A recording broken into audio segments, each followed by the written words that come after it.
Hey, I'm back. Oh, my hair's looking a little bit crazy. So for those of you who don't know, I have been selected to join the Global Shapers London hub this year, and I've just been connected with someone in the DC hub, and I'm actually walking in London Bridge right now to go and meet with her, which is really, really cool. But obviously coming from the meeting I had at City Hall, met with the Mayor's Fund for London, which is a social mobility charity, and we had a few talks. We had discussions about social mobility stuff and what we can kind of do and collaborate, because I'm all about collaboration and impact and all that jazz. And I have just been asked to join them as an ambassador, which is insane, and I am super excited and super flattered actually. I mean, their ambassadors are I'm trying to think of who was on that list that I saw. Helen Mirren, Patsy Palmer, Lizzie Roskell, and soon me. So that's really cool. I'm only sharing this with you. I don't think it's public knowledge yet, so Hi. Hi. So I'm here with Jazz. Jazz, introduce yourself. Hi, I'm Jasmine. I'm here in London as a stopover from the Global Shaper Summit, which was in Geneva, and I'm the curator of the DC Hub. That's how we're connected. Yeah, we are. So how long have you been the curator for DC Hub? Since July. So pretty new. Now. Yeah, pretty new. So I've been at Shaper for 2 years. Nice. And just for the people that don't know what Global Shapers is, can you explain it to them for me? Sure. Okay. So Shapers is a community of 20 to 30-year-olds, and they're people that are emerging or current leaders that have a passion for social impact, and we do projects collectively in our communities. And outside of Global Shapers, tell us what you do. So I am a technical program manager for the Wikimedia Foundation, which is Wikipedia. So Wikipedia is community owned, but the foundation is what keeps it running and updated and stuff. So I manage 2 teams for that, and then outside of that I have a nonprofit called Project Z, and it's a youth-led consultancy. We teach youth tech and strategy skills, and then help them to get compensated roles where they do consulting for different companies. So you've been telling me about, one, you told me the story about how you got into tech, which is insane, so you need to share that with us. But you've also been talking about the issues that young people, or some young people face in DC, which struck a chord with me because of the issues that I'm trying to tackle here with young people and the lack of access to certain opportunities and things. But it would be really cool if you could share those 2 things with us so that people can kind of see that it's happening everywhere. Yeah, for sure. So I got into the tech space on accident. I was doing digital marketing, and then I was like, okay, I want to do consulting because I think it would be cool if I learned those skills, and then I wanted to pass those skills on to the kids that I work with. And when I went in, I went for strategic communications consulting, and then somehow on the first day, I started doing IT infrastructure architecture consulting, and I was like, what is this? I'm confused. And so I was filling out my paperwork, and then when I had to write down my role, I had to write down IT consultant. And so I was confused, and I asked if there was an error. And they were like, nope, no error. As you were interviewing, we thought you would be really great doing IT project management. And so since But just didn't tell you that. Yeah, exactly.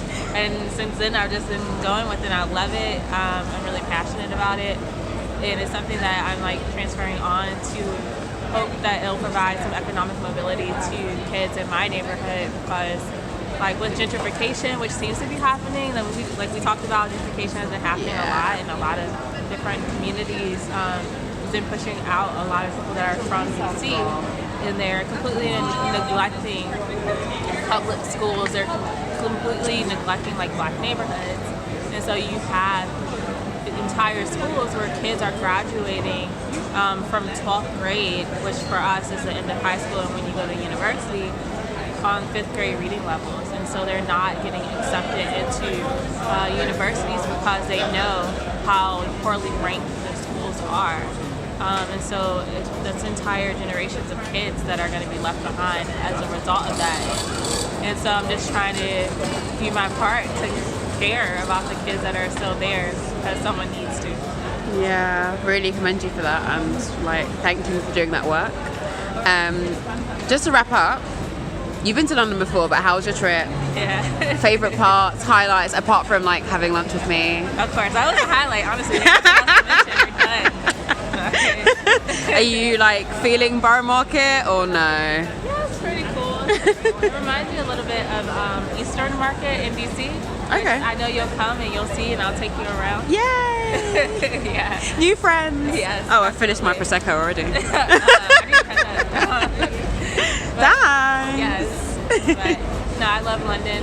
I'm probably gonna move to London. Yay! I just, your public transportation. You don't have high expectations for DC. It's not even close. When it comes to public transportation. Okay, I'll bear that one in mind. But yeah, no, it's good. The Shard is cool. I love Tate Modern. That museum is awesome. So I've enjoyed it. Okay, well, let's get you back. I think we're living in a very parched landscape politically right now, across the world. But we must remind ourselves that there is a river in each of you. There is a river in you. There is a river in you, so pure and true. And in a world of war and sorrow, your river needs to flow. Do not dam your river. Let no one dam your river. Do not dumb your river. Let no one plumb your river. Just let your river flow. Let peace and harmony grow. Let your goodness flow like a stream. Bring to the world a utopian dream. There is a river deep down inside of you. A river so pure, a river so true. Open up the floodgates of your heart. You will be the first to make this bold start. Hi, welcome back to Millennial Girl in Sabbatical World. So, last week I said we'd go global, and we have, kind of.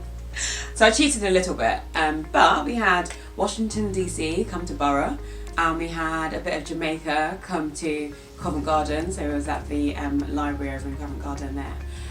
So I did kind of do it, but I promise we'll go international properly very soon. So watch this space. And I think this week I just wanted to kind of touch on the opportunity in your sabbatical to kind of meet really cool, amazing people from around the world, and that ties into something I've been thinking about recently in relation to networking. And I've had a few conversations around networking, particularly with people who aren't that comfortable with it, and I really just wanted to kind of share like my number one top thing that will help you get comfortable with networking, and that is forget the word networking. I think it has super negative connotations. It has a kind of expectation around it that you will be giving some kind of sales pitch, that you need to be able to offer something, that you I don't know, just this pressure around it that goes beyond what to me networking really is, but it kind of forces people to have their back up a bit and get nervous about it when they shouldn't. So I've had a few conversations, as I said, recently where I've really encouraged people to just forget the word networking and everything that means and just think about it as a conversation. So often when we're talking about networking, we're talking about going to some kind of networking event. So even that in itself, it's just going into a room full of people who are all there to have different conversations with different people, including you. So you shouldn't feel too nervous about that. You're all there for the same purpose. But what I like to encourage people to do in this kind of way of thinking about it, it's just a conversation, is expand your horizons to thinking how you think about networking. And so for example, me meeting with Jazz, that was us networking. Like, we didn't know each other beforehand. We went and grabbed a bite to eat. We strolled around Borough Market. We caught up. We spoke. And you can tell from that video that we had a pretty in-depth conversation about a whole host of different things. And that was all networking. And now I have a bit of a rapport with this girl who lives in DC, just by having conversations and genuine conversations. There was nothing, I didn't deliver any sales pitch. I didn't go in thinking this is what I want to get out of this this conversation with her. This is what I need her to help me with. None of that. It was just about having a conversation, getting to know someone, and building rapport. What you'll find is the opportunities and kind of other introductions and connections, maybe even chances to do business, opportunities to get jobs, all sorts of things that will come out of all of that if you've got good relationship, good rapport, you get on well, all of those kind of things. And so I just really want to encourage people not to think of networking as networking. Think of it as having a conversation with another human being, whether you're at the bus stop, whether you're at church, whether you're at school or college, whether you're at work and you're bumping into someone in the kitchen that you don't really know.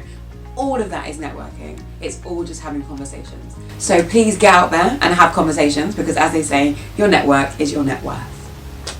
That's really it from me. I hope you enjoyed our international update this week.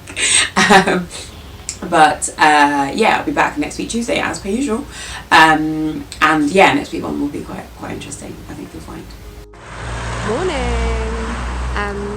I just jumped on here because it's such a beautiful day, and I wanted to say good morning.